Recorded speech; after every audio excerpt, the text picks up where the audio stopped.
Konnichiwa. Watashi wa Ikebana Bikurasu no Indori desu. Di sini saya akan menjelaskan tentang rangkuman materi yang dipelajari dari hari Senin sampai hari Jumat.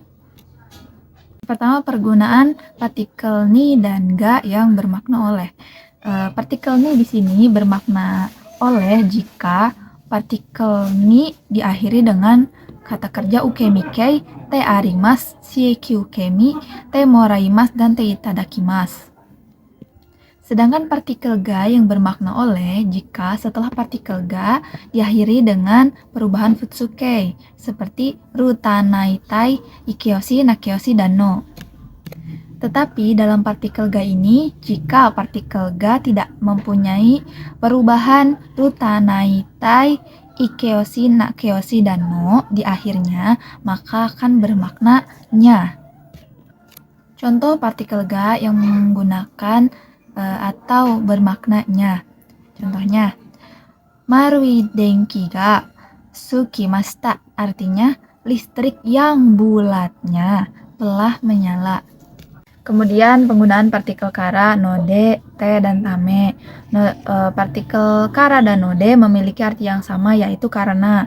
Tetapi partikel kara ini karenanya untuk bentuk yang biasa saja, sedangkan yang bermakna sopan itu menggunakan node. Sedangkan partikel te memiliki beberapa arti, yang artinya kemudian, selanjutnya, lalu, dan juga dengan menggunakan cara karena, kalau. Contoh penggunaan partikel te. Gohan o tabete, mizu o nonde, gakko e ikimasu.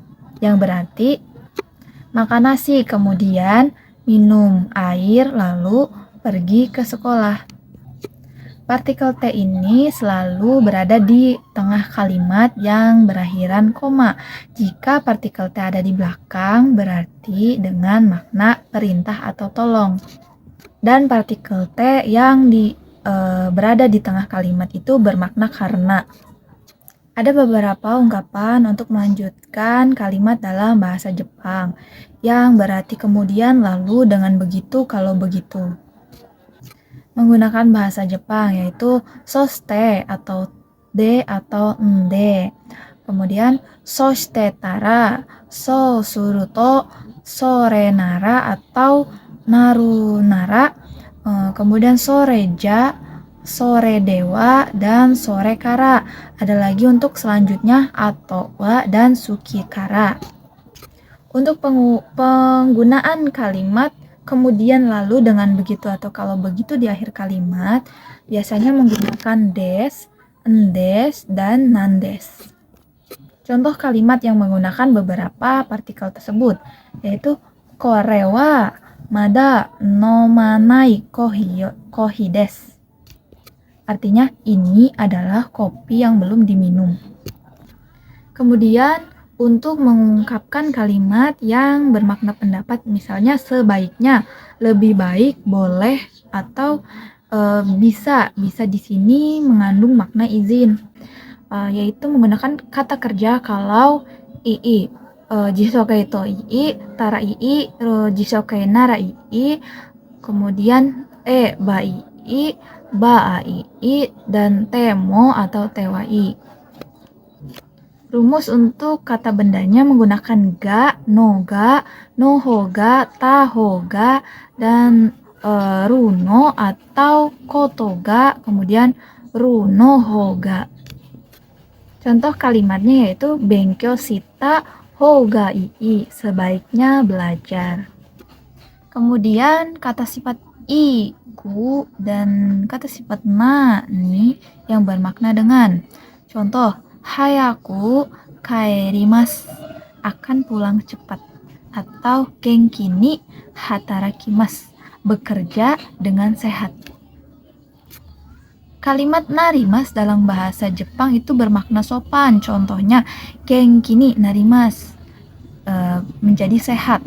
Dalam bahasa Jepang ada beberapa partikel yang bermakna tapi, yaitu ga, kedo, keredo, keredomo, dan demo.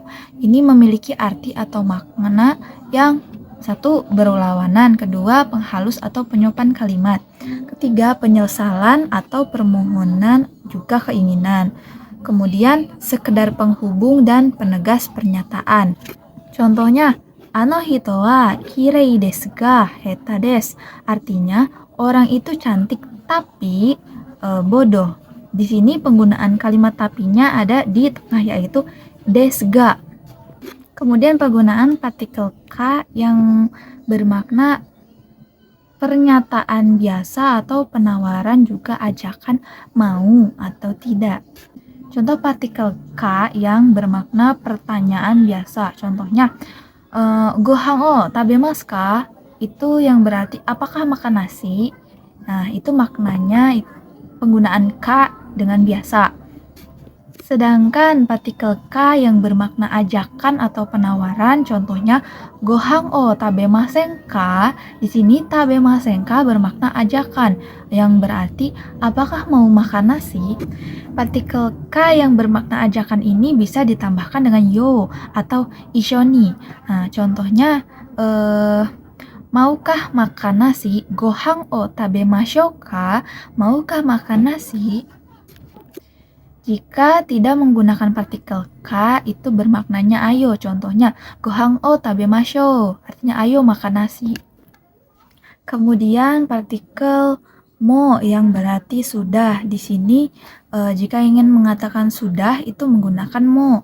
Kemudian belum, yaitu mada. Jika sedang masih dilakukan menggunakan partikel mada teimas yang artinya masih, sedangkan jika belum itu menggunakan mada nani. Contohnya, gohan o mada tabeteimas, masih belum makan nasi. Itu maksudnya masih belum dilakukan. Kemudian partikel teikimas. Teikimas ini memiliki makna pergi, akan, tetap, atau terus, kebiasaan yang tidak hilang, akan memulai dengan penambahan mas, dan pergi dengan atau untuk. Contohnya, benkyo shiteikimas, akan memulai belajar. Kemudian penggunaan partikel teikimas yang bermakna pergi, keluar kembali lagi, mulai menjadi, terus kegiatan dari luar yang note-nya yaitu yang dibahas di tempat tersebut. Kemudian datang dengan untuk. Contohnya, okane o motte kimasu, akan datang dengan membawa uang. Kemudian penggunaan partikel ato, wa atau ato de yang bermakna nanti, kemudian, lalu, selanjutnya.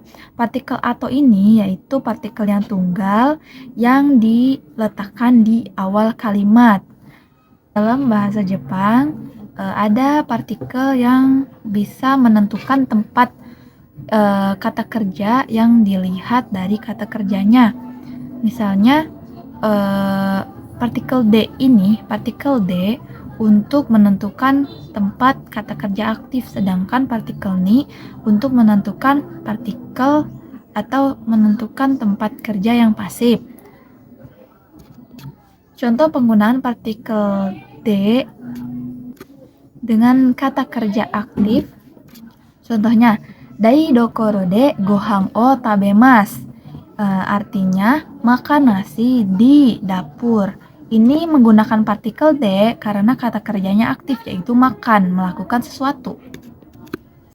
Contoh untuk menggunakan partikel ni untuk kata kerja yang pasif. Contohnya, kyosutsu ni Ani-san ga imasu. Ada saudara Ani di kelas. Ini menunjukkan bahwa hanya menunjukkan penegasan bahwa Ani ada di kelas, tidak melakukan apa-apa. Kemudian penggunaan kalimat untuk memberi bisa menggunakan iarimasu, agemasu, dan juga sashi agemasu. Sashi agemasu ini untuk makna sopan, sedangkan agemasu itu biasa saja.